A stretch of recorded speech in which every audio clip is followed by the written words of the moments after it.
अस्सलाम वालेकुम। आप देख रहे हैं इनसाइड पाकिस्तान। मैं हूं मोहम्मद ज़फ़ीर। ऑडियो स्कैंडल्स एक के बाद एक ऑडियो आ रही है और एक सियासी हलचल मच चुकी है शहर इक़्तिदार में और जो पावरफुल हलके हैं उनके अंदर। देखना यह है कि पार्ट 1 तो रिलीज़ हो चुका है और उसमें बहुत सारी चीज़ें सामने आई हैं। पार्ट 2 रिलीज़ होने जा रहा है और ये एक तो बहुत ही अफसोसनाक और तशवीशनाक सूरत हाल है और ज़ाहिर ऑफिशियल चीज़ें हैं और वो लीक हो रही हैं। दूसरी तरफ इसकी इम्पोर्टेंस इसलिए भी है कि सिक्योरिटी और जो सलामती का मसला है, पाकिस्तान की सालमियत का मसला है, वो चैलेंज हो रहा है और इसके ऊपर तहकीकात होनी चाहिए। कमेटी भी बना दी गई है।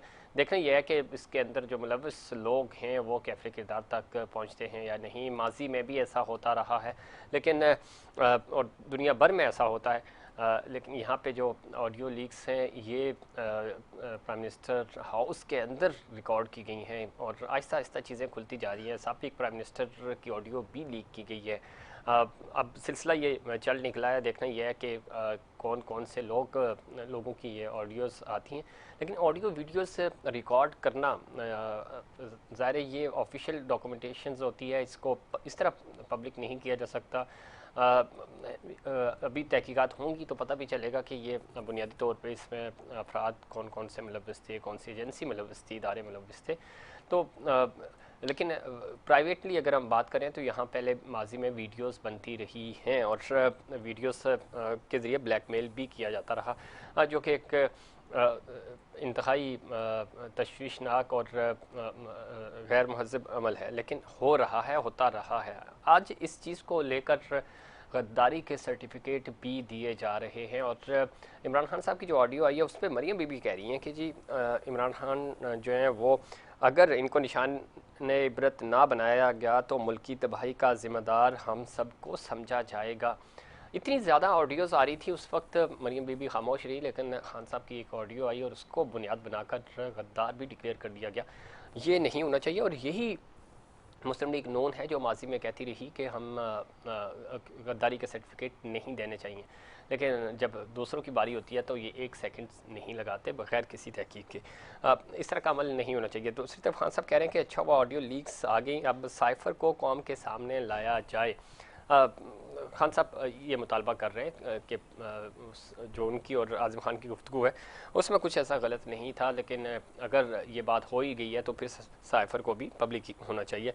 राना सनाउल्लाह साहब पहले तो कह रहे थे कि जी हमारी कारकर्दगी है इसलिए ऑडियो लीक्स हो रही हैं और शायद उनको इसकी हसासियत का अंदाज़ा नहीं था। अब वो कह रहे हैं कि इसमें जो मुलव्वस अफराद हैं उनको सज़ा होनी चाहिए और बिल्कुल सज़ा होनी चाहिए। आपकी हुकूमत है और आप तहकीकात करें कौन लोग हैं, क्या हैं और कौन बेनिफिशरीज़ हैं इसके, और ये वक्त क्यों चुना गया और इस तरह की लीक से किसको क्या फ़ायदा होगा।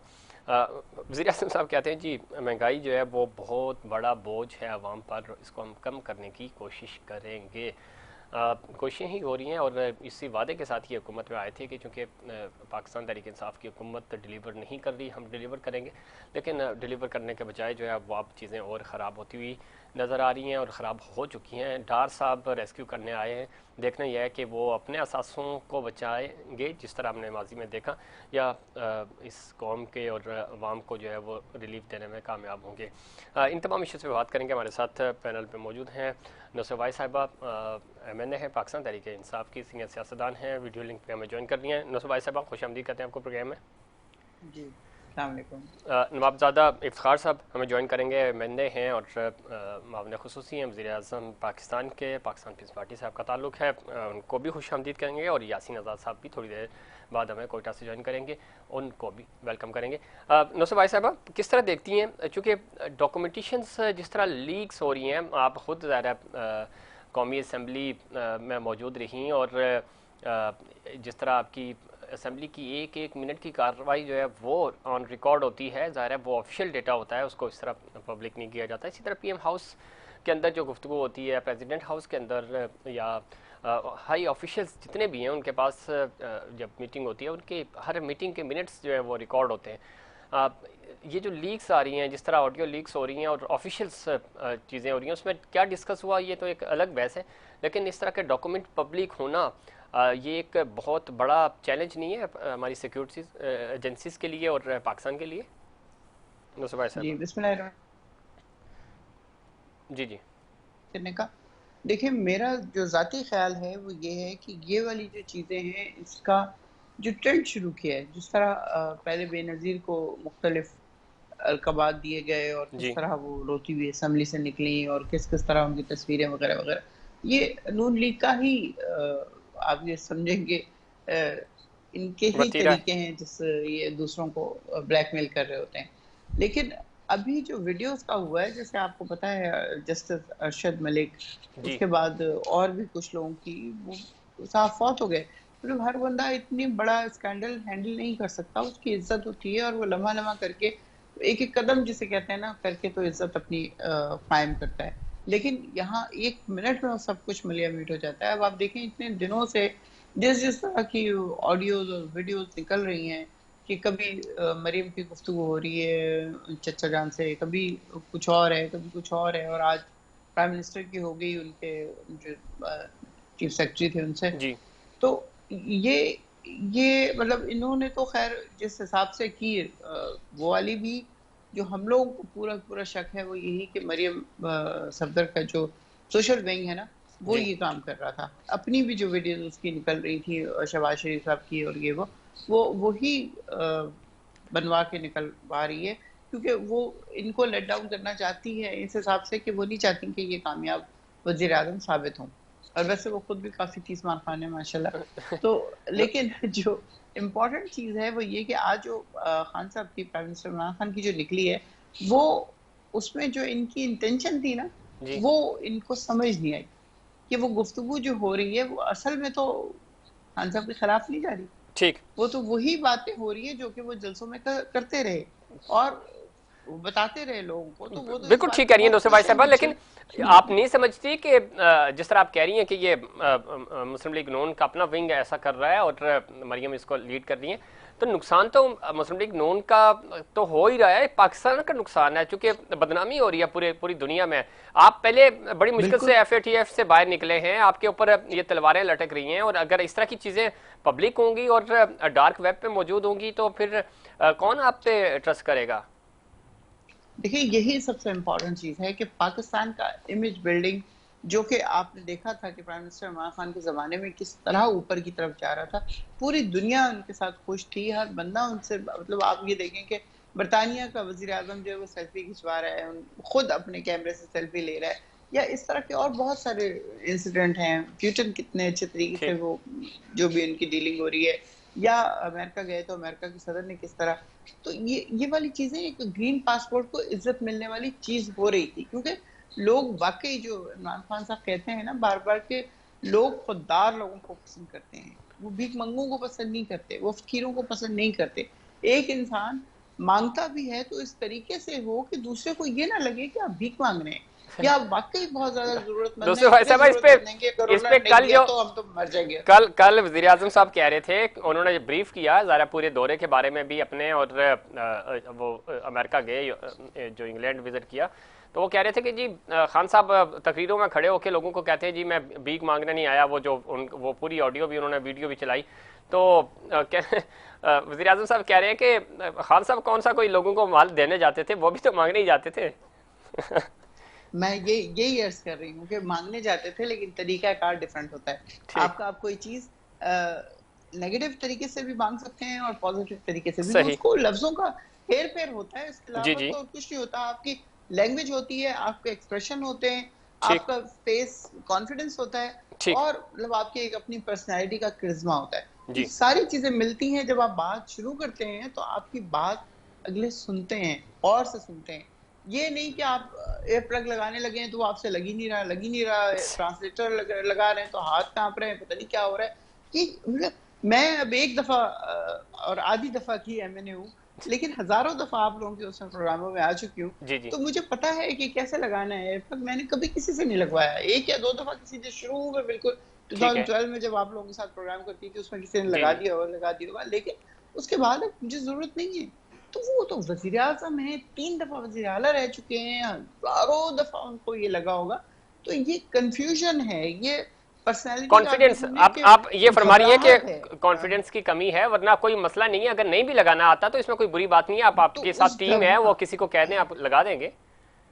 बिल्कुल, बिल्कुल ऐसी तो कोई बात नहीं है। लेकिन बात ये है कि आप स्टार्ट ऐसे लें कि आप कॉन्फिडेंट हैं, आप कह रहे हैं भई प्लीज़ इसको पुट इट देयर, ठीक बस बात खत्म हो जाएगी। लेकिन आप खुद कोशिश कर रहे हैं, आपसे ठीक। गिर जा रहा है, फिर पता नहीं लग रहा है, फिर गिर जा रहा है, तो ये अगले को क्या दे रहा है एक्सप्रेशन कि you are confused, actually you are confused. नहीं, तो बिल्कुल ठीक, बिल्कुल ये वाली ठीक। चीज़ें बहुत ग्रूमिंग की ज़रूरत है हम लोगों को, क्योंकि वज़ीर-ए-आज़म हो, चाहे वज़ीर-ए-ख़ारिजा हो, वो उनके हाथ से पकड़-पकड़ के उनको आगे लेके जा रहे हैं, फिर खुद पीछे आ रहे हैं, फिर उनकी कमर पे हाथ रखे हैं। बिलाल भुट्टो साहब जाके टाई चेक कर रहे हैं, कौन-सी ब्रांड की टाई पहनी हुई है। सही। तो ये नहीं, नुसैब दे साहब, शुड नो बिल्कुल हू दे कुछ चीज़ें आर जो आप जिस एक्चुअली। तरफ आप इशारा कर रही हैं, इसमें दो राय नहीं है। एक प्रोटोकॉल्स होते हैं, और हमने देखा कि जब यहाँ पे अक़वाम मुत्तहिदा के सेक्रेटरी आए, उनके साथ भी यही होता रहा। आप किसी की बॉडी को टच नहीं कर सकते, प्रोटोकॉल्स हैं, एसओपीज होते हैं, नहीं करना चाहिए ऐसा। नहीं पता। अब ये बदनामी का बायस बनते हैं। लेकिन इस वक्त जो मरियम बीबी कह रही हैं, खान साहब को उन्होंने गद्दार करार दे दिया, वो कह रही हैं कि इस निशान इबरत बनाना होगा। इस तरह की स्टेटमेंट्स क्यों हमारे पॉलिटिशियंस संजीदगी का एहसास नहीं है उनको, और इस तरह की स्टेटमेंट्स पास कर देते हैं? ना गले की हड्डी बन है इमरान खान साहब। आप ये देखें कि 13 जमातें एक साथ हैं, जी। They are not being able to tell people that this is wrong, we are right. No, सबको पता है कि they are wrong people. Wrong people accumulated themselves in one point, और जो हमारा शेर, मैं कहूंगी शेर जी। तो खैर किसी और का निशान चला जाता है कि वो अकेला खड़ा है सबके आगे, सही। सबके आगे अकेला खड़ा है। एक एक दिन में 3-3 जगह जाके वो स्पीच कर रहे होते हैं, थकते नहीं है। माशाल्लाह माशाल्लाह 70 साल के वो होने वाले हैं, और उनके उस पर कोई थकन नहीं है, कोई आप ये देखिए जरा सा भी घबराते नहीं है। ठीक। कि कई दफा ऐसा होता था कि हम लोग घबरा जाते थे, तो वो सबको कहते ठीक है कुछ नहीं होगा।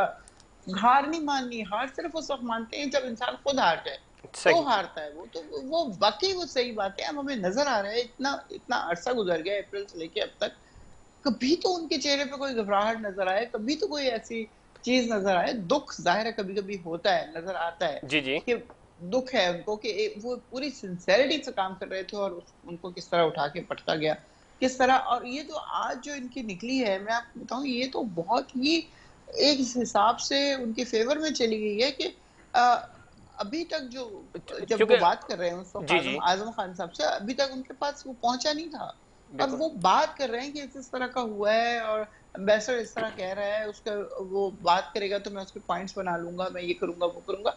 तो इसका मतलब है कि खान साहब कोई बात गलत नहीं कर रहे थे जब वो बिल्कुल। खान साहब ये कह रहे हैं कि अगर ये बात है, ऑडियो लीक्स हुई हैं तो होनी चाहिए, और उन्होंने साथ ही साथ ये भी कहा कि ठीक है, आप इसी बहाने साइफ को भी पब्लिक कर दें, क्योंकि अगर इसमें कोई झूठ है तो वो भी सामने आ जाएगा।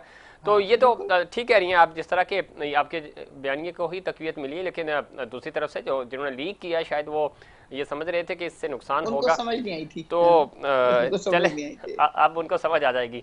और दूसरा ये कि बड़ा इम्पोर्टेंट है, चूँकि अगला फेज़ जो पार्ट 2 है इस रिलीज़ का, वो अब उसके ऊपर सबकी नज़रें हैं।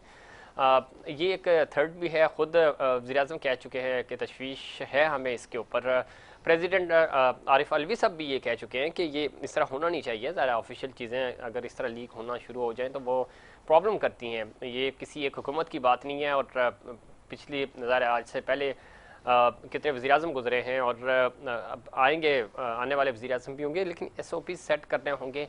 इस तरह की जो इन्फॉर्मेशन है वो लीक नहीं होनी चाहिए। हसास मामले होते हैं, कौमी राज पोशीदा होते हैं। ज़रा हेड टू हेड जब मुलाकातें होती हैं, बहुत सारी चीज़ें होती हैं जो मुल्क के मफाद की खातिर डिस्कस की जाती हैं, उनको आप पब्लिक नहीं कर सकते। और पब्लिक करना तो दूर की बात है, इस तरह डार्क वेब पे एक उनकी अवेलेबिलिटी, जैसे कोई ये किसी कंपनी का, ऑनलाइन कंपनी का कोई वो पड़ा हो, तो ये नहीं होना चाहिए। चूँकि इस तरह डेटा अगर बिकना शुरू हो गया मार्केट में, तो वो पाकिस्तान की सालमियत के लिए चैलेंज होगा, पाकिस्तान के लिए एक चैलेंज होगा। तहकीकात जिस तरह ये हुकूमत टाल मटोल से काम ले रही है, फौरी तौर पे तहकीकात होनी चाहिए थी। कौमी सलामती का इजलास बुलाया जाना था, शेड्यूल हो चुका था, फिर उसको कैंसिल किया गया। तो ये और सवालिया निशान खड़े हो रहे हैं और ये जो हुकूमत है वो शायद खुद बैकफुट पे नज़र आ रही है। फौरी तौर पे तहकीकात होनी चाहिए थी इस पे, इसको इधर ही ख़त्म कर देना चाहिए था मामले को, लेकिन डिले हो रहा है। डिले क्यों हो रहा है और इससे क्या फ़ायदा होगा, किसको फ़ायदा होगा, इस पर नून लीग और पाकिस्तान पीपल्स पार्टी का पॉइंट ऑफ व्यू भी लेंगे। थोड़ी देर में हमें ज्वाइन कर रहे हैं, लेकिन इस नौसर भाई साहब एक चीज़ और बड़ी इंपॉर्टेंट है, बाकी पैनलिस्ट भी आ जाएंगे तो हम उनसे भी पूछेंगे। इस वक्त इस्लामाबाद की तरफ किसान जो हैं वो मार्च कर रहे हैं, इस्लामाबाद में वो मौजूद हैं गुज़श्ता कई दिनों से। और दूसरी तरफ वज़ीर-ए-आज़म ये कह रहे हैं जी कि महंगाई का बोझ जो है वो आवाम के कंधों पर डाला गया। तो किसने डाला? वज़ीर-ए-आज़म वो हैं, हुकूमत वो लेके आए हैं, आपकी हुकूमत ख़त्म की गई, तो बोझ किसने डाला? देखें, मुझे इस बात की समझ नहीं आती, ये जो 3-3 दफ़ा के वज़ीर आला, वज़ीर आज़म जी और जी सदर और पता नहीं क्या-क्या हैं, पिछले 40 साल से कंटिन्यूअस पाकिस्तान के ऊपर इन लोगों का कब्ज़ा है और ये कुछ नहीं कर सके। हम जो एक ज़राई जी हम एक्सपोर्ट करते थे चीज़ें और अब हमें इम्पोर्ट करनी पड़ती हैं। क्यों? कि हमने वो इक़दामात नहीं लिए जो ज़रूरी मुल्क के लिए लेने चाहिए थे। ठीक। जो नई इंडस्ट्री जो होती है, उनके आलात, उनके तरीक़ेकार, किस जी तरीके से कौन-सी मशीनरी मंगवानी है, उसके साथ क्या करना है, क्या नहीं करना। अपनी ज़मीनों को भी आपने रिन्यू करना पड़ता है हर दफ़ा। ये थोड़ी होता है कि उसी ज़मीन में उगाए जाएँ। तो वो उसकी आसा-आसा प्रोडक्शन कम होती जाती है। इतनी चीज़ें, मैं ज़राई नहीं हूँ, मुझे बिल्कुल कुछ नहीं पता, लेकिन मुझे सिर्फ़ इतना पता है कि मेरा बाप घर में खेती-बाड़ी करता था और मेरा जी शौहर सेहन में वो लगा के करते हैं, तो मुझे अंदाज़ा है कि क्या हो रहा होता है। जी तो ये चीज़ें ऐसी हैं जिसके ऊपर आपको अपडेट होना पड़ता है, किताबें पढ़नी पड़ती हैं, चीज़ें देखनी पड़ती हैं। आपके पास ये तो नहीं कि वज़ारत नहीं है, हम्म। हमेशा से वज़ारत रही है, लेकिन मसला ये है कि बस कंक्रीट के शहर बनते जाएँ, बनते ठीक। जाएँ, बनते जाएँ, सारी इसमें ज़मीन नुसरत भाई खत्म साहब हो जाए, एक चीज़ सारी आप जी आपने भी देखा होगा जब आपकी हुकूमत ख़त्म की गई और उसके बाद फौरी चूंकि बजट पेश करना था, और बजट में इक़्तिसादी सर्वे रिपोर्ट के मुताबिक ज़राअत में के जो इंडिकेटर्स थे वो मस्बत जा रहे थे, और उसमें जो 4 मेन पॉइंट्स थे उसमें एक ये भी था कि आप इसमें ज़राअत में आपके अच्छे नंबर्स थे। तो क्या वजह बनी कि हुकूमत जो है इसको बैलेंस नहीं कर सकी? फ़ख़्र इमाम तो जायंट है माशाल्लाह ज़राअत के शोबे के। उनको तो हमेशा से वो इसी शोबे में हैं। हमारे फ़ख़्र इमाम साहब बहुत एक्सपीरियंस्ड इंसान हैं और वो जिस तरह इसको हैंडल कर रहे ठीक। थे, जो इस हालत में मिली थी और उसको जिस तरह लेके वो चले और जैसे उन्होंने उसको एंड किया, आपको पता ही है किस तरह हुआ। ठीक है तो नौसर भाई साहब देखिए, जी अब ये लोग जी जी लाइन पे ये रहिएगा। हमें जनाब नवाबज़ादा इफ्तिखार साहब ने ज्वाइन किया है। आप अब जी। मामले खुसूसी भी हैं और MNA है, पाकिस्तान पीपल्स पार्टी के सीनियर सियासतदान हैं। खुशामदीद कहते हैं नवाबज़ादा साहब, आपको प्रोग्राम है, बहुत दिनों बाद आपसे बात हो रही है। अब मैं ऑडियो लीक की तरफ तो आऊँगा ही, लेकिन उससे पहले चूँकि गुफ्तगू चल पड़ी थी किसानों के मार्च के वाले से, नुसरत भाई साहब बता रही थी कि ज़राअत ज़ाहिर है हमारे पास, और अभी जब बजट पेश किया गया तो उसमें भी 4 जो सेक्टर्स है सर्विसेज के साथ साथ ज़राअत थी जिसमें अच्छे नंबर्स थे, टारगेट अचीव किए गए थे। आप ही की इत्तेहादी हुकूमत ने ये बजट पेश किया था, इक़्तिसादी सर्वे रिपोर्ट, उसके मुताबिक। तो क्या वजह बनी कि हम किसानों को ज़रा, एक तो सैलाब से मुतासिर हुए हैं, ये तो एक बहुत बड़ी रीज़न है कि उनको हम रेस्क्यू नहीं कर सके और उनको रिलीफ नहीं दे सके। आज वो इस्लामाबाद पहुँच चुके हैं। नवाबज़ादा साहब जहाँ तक जी हेलो जी जी सुन रहे हैं हम आपको। जी जी। अच्छा, जहाँ तक साबका हुकूमत की बात है, तो उस वक्त भी आप ये देखें कि खाद की कीमतें कहाँ तक पहुँच चुकी थी। जो कास्ट ऑफ प्रोडक्शन थी वो आसमान से बातें कर रही थी। गंदम का रेट क्या था, सारा वो एक लंबी कहानी है, जी वो जी वक्त गुजर चुका है। अब फिर जब ये मसला बना है तो एक ये क्राइसिस कुदरती तौर पे हुए, ये जो सैलाब आया बारिशों की वजह से, बाकी सारा। तो आज भी मसला वही है कि तकरीबन 3 हिस्से मुल्क जो है हमारा डूबा हुआ है और वहाँ पर पानी का मसला है। ठीक। सारा काश्त बहुत मुश्किल है होना। अगले 1-2 माह के अंदर गंदम काश्त होनी है, तो अब गंदम का बहुत मुश्किल हो जाएगा काश्त करना। बाकी फसलात तबाह हो गई हैं, सब्जियां तबाह हो गई हैं, जानवरों के लिए चारा खत्म हो गया सारा। तो ये कुदरत की तरफ से है। इंशाअल्लाह ताला गवर्नमेंट की कोशिश है, किसानों के साथ भी मुज़ाकरात के लिए वो तैयार हो गए हैं। ठीक अब उनके साथ बैठ के मुज़ाकरात करने हैं, जो भी मुमकिन हो सका इंशाअल्लाह ताला वो करेंगे। ठीक है। अच्छा सर, अब होना भी चाहिए ज़रा। एक तो किसान पहले ही परेशान है, महंगाई थी जो आप माजी में नहीं जाना चाह रहे, लेकिन अब ज़रा ये कुदरती एक वो है, और सिंध जहाँ हम बैठे हैं ये सबसे ज़्यादा मुतासिर है, अभी भी पानी खड़ा है, लोग परेशान हैं, और रेस्क्यू होना चाहिए। तमाम पॉलिटिकल स्टेक होल्डर्स PTI समेत सब लोगों को ऑन बोर्ड होकर इनका सोचना चाहिए कि आगे कैसे इनको रेस्क्यू किया जा सकता है। दूसरा ऑडियो स्कैंडल सर, अब ज़रा आप भी कैबिनेट का हिस्सा बन चुके हैं, ये बहुत तशवीशनाक सूरत हाल है। हमारी डॉक्टर आरिफ अलवी साहब से भी मुलाकात हुई थी 2 दिन पहले, तो वो भी इस पे बड़े परेशान हैं। वो कह रहे हैं कि ये अगर इस तरह की चीज़ें होना शुरू हो गई तो हुकूमत किसी की भी हो, कोई भी लोग हों, बेनिफिशरीज कोई भी हों, लेकिन ये नुकसान है पाकिस्तान का। तो किस तरह देखते हैं आप? तहकीकाती कमेटी बना दी गई है, आपकी नज़र में क्या है? फौरी तौर पर कुछ पता चल सका कहाँ सिक्योरिटी जो हमारी कोलैप्स कर गई? लेकिन इसमें मुख्तलिफ एजेंसीज जो है वो इसके ऊपर काम कर रही हैं, वो जल्द हुकूमत को ये रिपोर्ट भी पेश करेंगी। जी जी। ये बड़ी अफसोसनाक भी है और बड़ी अलार्मिंग भी है कि मुख्तलिफ दुनिया से डेलीगेशन आते हैं, उनके अपना सरबराहान आते हैं, वहाँ पर प्राइम मिनिस्टर के साथ डिस्कशंस होती हैं। तो बहुत सी चीज़ें ऐसी होती हैं कि जो डिस्कस होती हैं जो कि बाहर नहीं आनी चाहिए। अब उनके लिए भी तो मसला होगा कि वो मुल्क क्या सोचेंगे कि हम इनके साथ बैठ के किसी मसले पे डिस्कस करें ना करें। यहाँ तो कोई चीज़ भी यहाँ सिक्रेसी नहीं है। तो ये सारी चीज़ें हैं। अब देखें कि आने वाले वक्तों में जो रिपोर्ट एजेंसीज पेश करती हैं उसमें कहाँ ये ब्रीच हुई है और ये सब कुछ कैसे कैसे हुआ।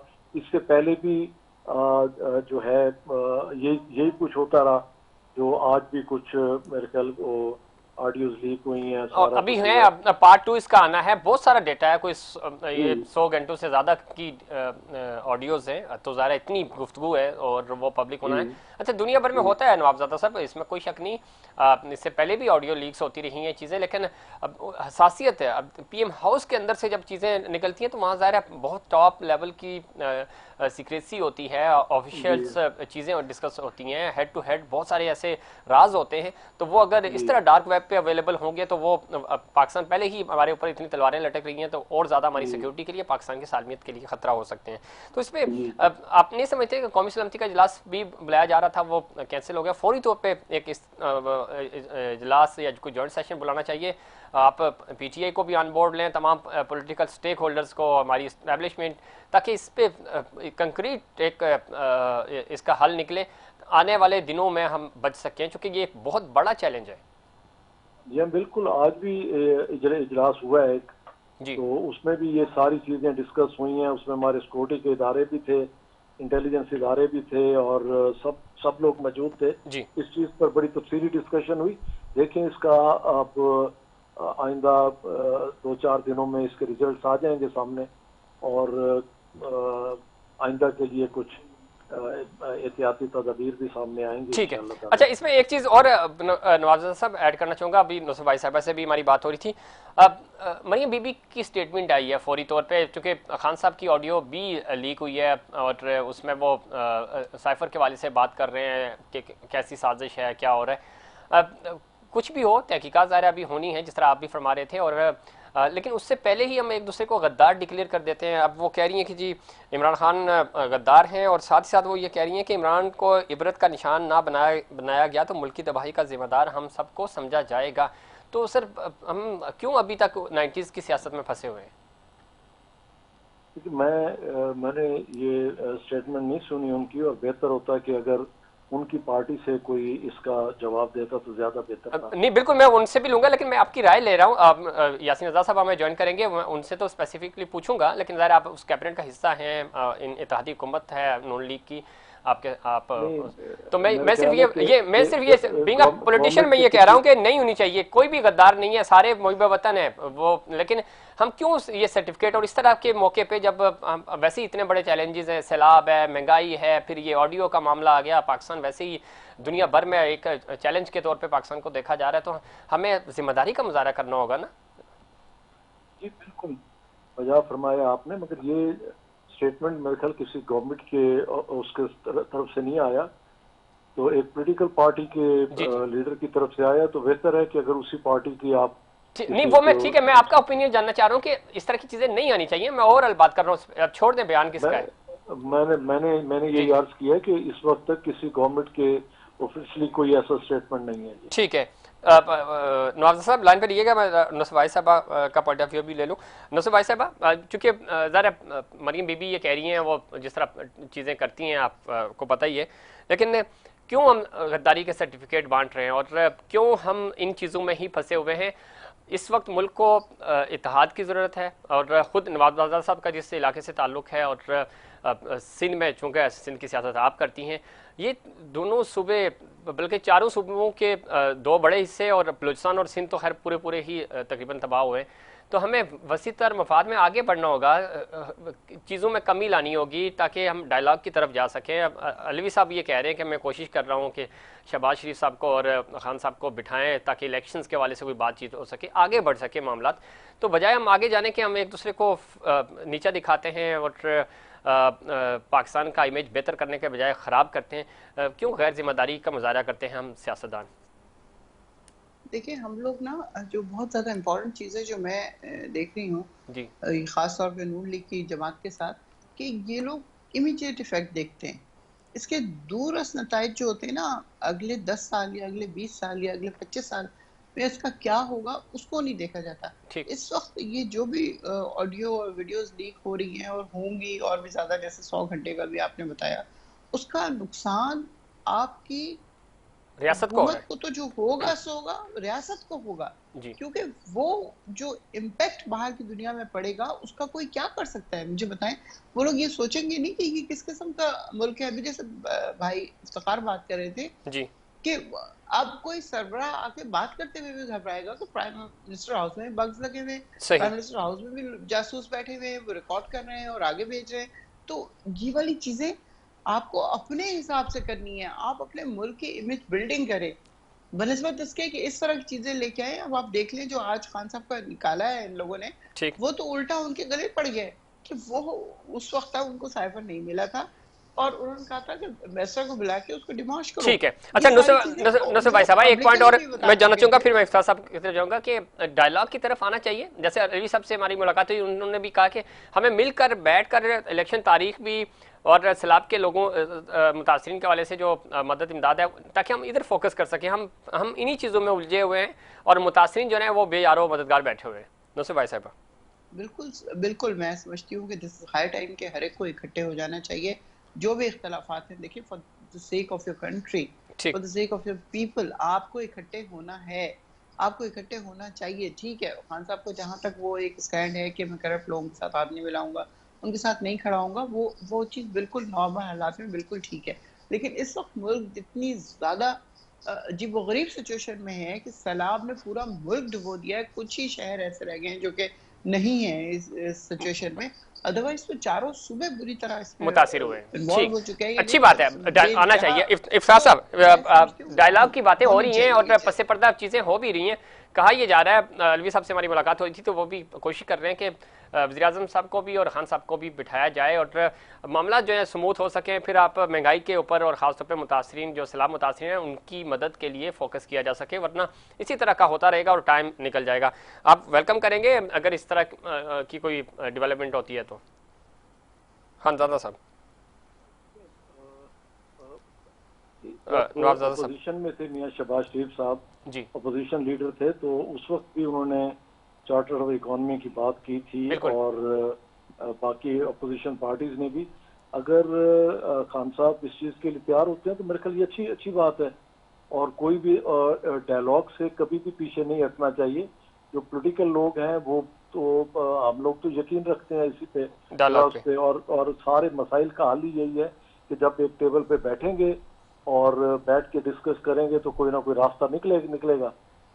तो इस वक्त जो सूरत हाल हमारे मुल्क में बनी हुई है, आप देखें कि जितना बरतानिया जितना रकबा जो हमारे मुल्क का जी वो पानी के अंदर है, जितना वो पूरा मुल्क है, बिल्कुल ऐसा उतना ही है। रकबा हमारा हमारा पानी के अंदर है। और जितने लोग हमारे मुतासिर हैं, 4 से 5 करोड़ लोग मुतासिर हैं, तो मेरा ख्याल है दुनिया के 80% मुल्क इससे छोटे हैं इस आबादी से। बिल्कुल ठीक कह रहे तो हैं हमें आप। हमें हमें सीरियस होना चाहिए, हमें इस चीज की तरफ आना चाहिए। हम बजाय ब्लेम गेम करें कि जी फलां ये हो गया, फलां ने ये कर दिया, फलां की नाअहली। अब कुदरत की तरफ से सब कुछ है। अगर जिस तरह ये हमारे ग्लेशियर्स का हुआ है, या जिस तरह ये सही बारिशें हुई हैं, 1100 ठीक। मिलीमीटर बारिश हुई है सिंध के अंदर, तो ये आप ये देखें कि ये 1100 मिलीमीटर बारिश, आप यूं समझे 20-22 तरबेला डैम हो तो इतनी बारिश, ये पानी पानी पानी पानी है, बनता है। बिल्कुल ठीक कह रहे हैं आप नवाज़ साहब। और इसमें इसमें कोई शक नहीं है, लेकिन अब हमें मिल बैठकर ही इसका हल निकालना है। किसकी गलती थी, क्या कोताही हुई, वो तो अब हो गया, जो डैमेज था वो हो चुका है, उसको कंट्रोल कैसे किया जा सके और आने वाले दिनों के लिए एक अमली बनानी होगी, उसके लिए तमाम स्टेक होल्डर्स को ऑन बोर्ड होना होगा। नवाज़ साहब बहुत शुक्रिया, आपने प्रोग्राम में वक्त दिया। नाज़रीन वक्त हुआ एक ब्रेक के बाद मजीद इस पर बात करेंगे और मुस्लिम लीग नून का पॉइंट ऑफ व्यू भी शामिल करेंगे। नुसरत भाई साहब दस्तूर हमारे साथ मौजूद होंगी, लेकिन उससे पहले कमर्शियल ब्रेक।